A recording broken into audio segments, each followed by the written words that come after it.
when we come here and take oath there to uphold the law, there really is no room for sentiment.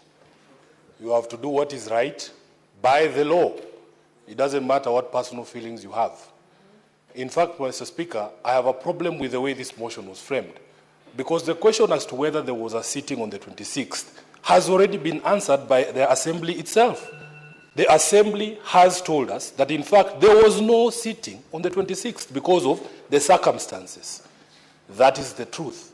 Secondly, the reason why I feel like this is a moot question.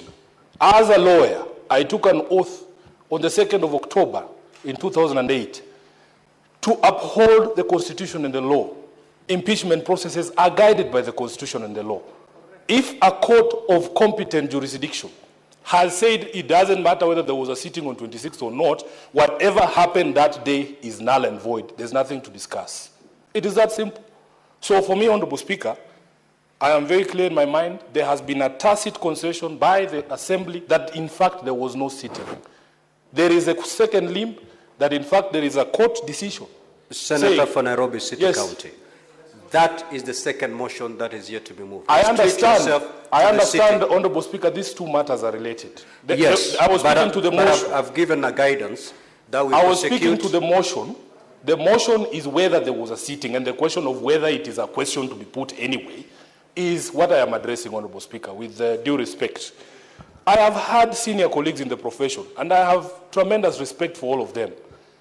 It will be the darkest day, Honorable Speaker, when me, as a lawyer who's also an appointed officer of the court, the person who has been crying all over the place saying we need to respect the rule of law, and that the cornerstone of rule of law is obedience of court orders.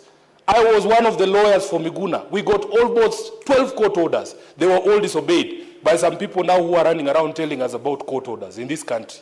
So, Honorable Speaker, for me, the question as to whether there was a sitting has already been answered by the Assembly themselves, and the answer can be played back. You will hear counsel admitting that, in fact, the circumstances on that day did not favor a sitting.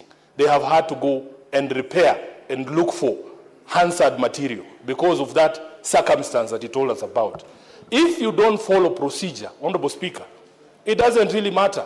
These conversations that the majority leader was inviting us to have, we have committees of this House whose work is to look into affairs of county governments. And in fact, we have done it in the county of Nyamira. So, Honorable Speaker, my position is I am not convinced that there was a sitting on the 26th of July to do this impeachment, and having that process. Senator for Nairobi City County, just take a seat.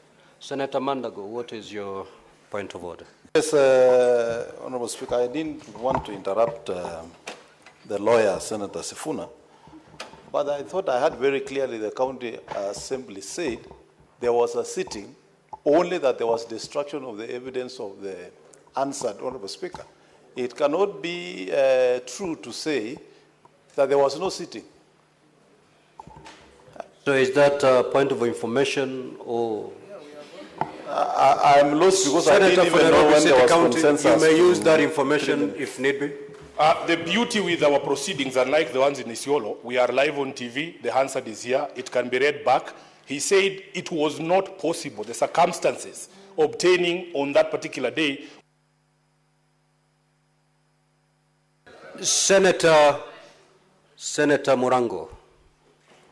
Now, honorable senators, once you get an opportunity to debate this motion, remember we are debating on the motion on whether there was a sitting. The motion on the court orders shall come next, depending on the outcome of this particular motion. Proceed, Senator Morango.